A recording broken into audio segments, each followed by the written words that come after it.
નમસ્કાર મિત્રો, સ્વાગત છે તમારું આજના આપણા નવા બ્લોગમાં. અને હું આવ્યો છું આપણે ચંદ્રેશ્વર મહાદેવ મંદિર, જે ચંદવાણાની અંદર આવેલું છે અને જેમના નામથી જ ચંદવાણા ગામનું નામ પડેલું છે, ચંદવાણા.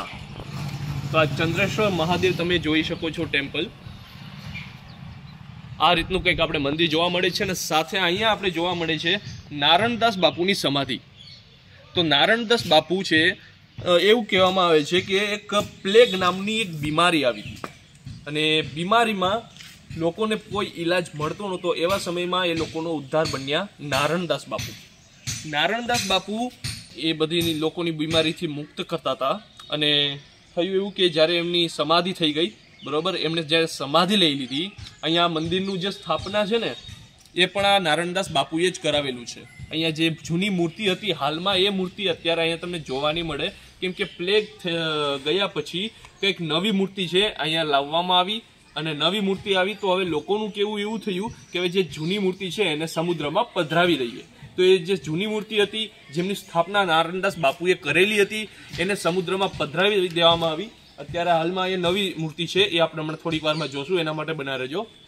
બાકી આ જ્યારે સમાધિ લેવાઈ ગઈ, સમાધિ પછી હવે જ્યારે પ્લેગ કોઈને થતો હતો, બરોબર, તો ત્યારે શું કરે, અત્યારે પણ એ હજી પ્રથા ચાલે આવે છે કે જો કોઈને પ્લેગ થાય અથવા તો એ સમયે જ્યારે થતો હતો તો એ પ્લેગની બીમારીને જડમૂળથી ખતમ કરવા માટે લોકો અહીંયા આવીને એક આંટો શ્રીફળ હાથમાં લઈ અને એક આંટો ફરી લઈ નારણદાસ બાપુની સમાધિમાં, બરોબર, એક આંટો ફરી લઈ તો એમની જે પ્લેગની બીમારી છે એનાથી એ મુક્ત થાય છે. તો એ રીતની હજી પણ અહીંયા પ્રથા ચાલતી આવે છે અને આ રીતની આ ચમત્કાર હજી પણ જોવા મળે છે.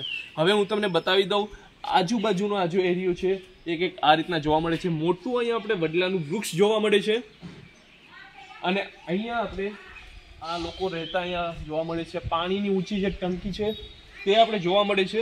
અને અહીંયા આપણે ચંદ્રેશ્વર મહાદેવના મંદિરે, ચાલો હવે હું તમને બતાવી દઉં.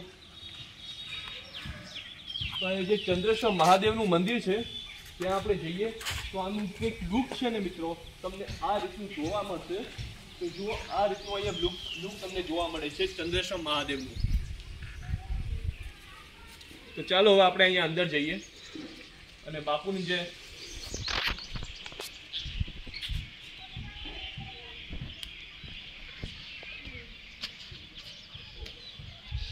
અહીંયા આપણે શિવલિંગ જોવા મળે છે મિત્રો,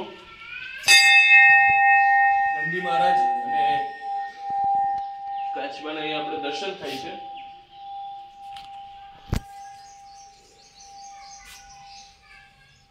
જે જૂની મૂર્તિની મેં તમને વાત કરી, એ જૂની મૂર્તિ હનુમાનજીની જે મૂર્તિ હતી, બરોબર, અહીંયા એક નાની એવી આપણે જે નારણદાસ બાપુએ અહીંયા રાખેલી હતી, બરોબર, એને પધરાવી દેવામાં આવી છે. નવી મૂર્તિ અહીંયા રાખવામાં આવી છે આ રીતના.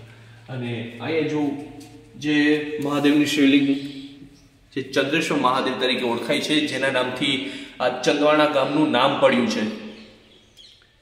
તો આ છે ચંદ્રેશ્વર મહાદેવ. આ જે તમે મારી પાછળ જોઉં છો અત્યારે ચંદ્રેશ્વર મહાદેવનું મંદિર, એ મંદિર પહેલાં બહુ નાનું હતું, મતલબ કે જૂનું જ્યારે મંદિર હતું ને એ નાનું હતું, આ નથી. આ જે મંદિર છે 2019માં આનું આ જીર્ણોદ્ધાર કરવામાં આવ્યો છે અને આ રીતનું કંઈક અત્યારે હવે આપણે લુકમાં જોવા મળે છે.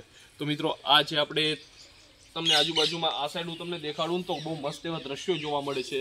ત્યાં પોપટ જોવા મળે છે, તો ત્યાં આપણે પોપટ જોવા મળે છે. પોપટ જુઓ કેવા કબૂતર ને પોપટ હળી મળીને એકદમ મસ્ત રહી છે ભાઈ.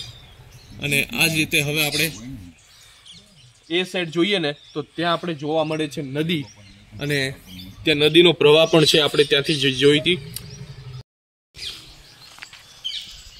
તો અહીંયા હું તમને બતાવી દઉં, અહીંયા કંઈક આપણે આ રીતના નદી જોવા મળે છે અને નદી સાથે નેચર અને સાથે ભક્તિ અને સાથે આ પંખીઓનો કલરવ ભાઈ મળી જાય ને તો એક અલગ જ દુનિયા બની ગઈ છે ભાઈ. તો કેટલું શાંત વાતાવરણ છે, કોઈ મોટા મોટા મશીનો, સાધનો, કારખાનાઓની કોઈ ચીક નહીં, અને શાંત. ત્યાં પોપટ જો કેટલા મસ્ત અહીંયા રમે છે, ઉડે છે, રમે છે. ત્યાં પણ કેટલો આપણે ઢગલો જોવા મળે છે પોપટ કબૂતરોનો. અને અહીંયા આ સાઈડ કેટલું મસ્ત નેચર આપણે અહીંયા જોવા મળે છે. તમે મારી પાછળ જે નદી જોઈ રહ્યા છો એ નદી કેટલી મસ્ત લાગે છે. અને જોવું તમે ત્યાં આખી સીલના દરિયા મળે છે, અહીંથી વલ્લભગઢ સાઈડથી નદી આવે છે. અને ત્યાં જશે આખી શીલના દરિયે. આ રીતના આખું આપણે વ્યૂ જોવા મળે છે. અને અહીંયા પારીમાં તમે જોશો ને તો ઘઉં ને એવી રીતના લોકોએ રાખેલું છે જેથી ચકલાઓ બધી ચણી શકે, આ બધી વસ્તુઓ જમી શકે, કોઈ ભૂખું ના રહેવું જોઈએ આ ધરમની જગ્યામાં. તો આ રીતના કંઈક આપણે આ જગ્યા જોવા મળે છે. બાકી સુંદર નજારો છે મિત્રો. તો આ જ રીતના બ્લોગ જોવા માટે આપણી જે ચેનલ છે એને સબસ્ક્રાઈબ કરતા રહ્યો. ફેસબુકમાં છો તો એને ફોલો કરતા રહ્યો. વિડીયોને લાઈક કરીને થોડુંક મોટિવેશન વધારતા રહ્યો. અને નવા હોય તો ભાઈ સબસ્ક્રાઈબ કરવાનું કે ફોલો કરવાનું જરૂર ભૂલતા નહીં. તો મળીએ આપણે જલ્દીથી નવા બ્લોગમાં. ત્યાં સુધીમાં બાય બાય.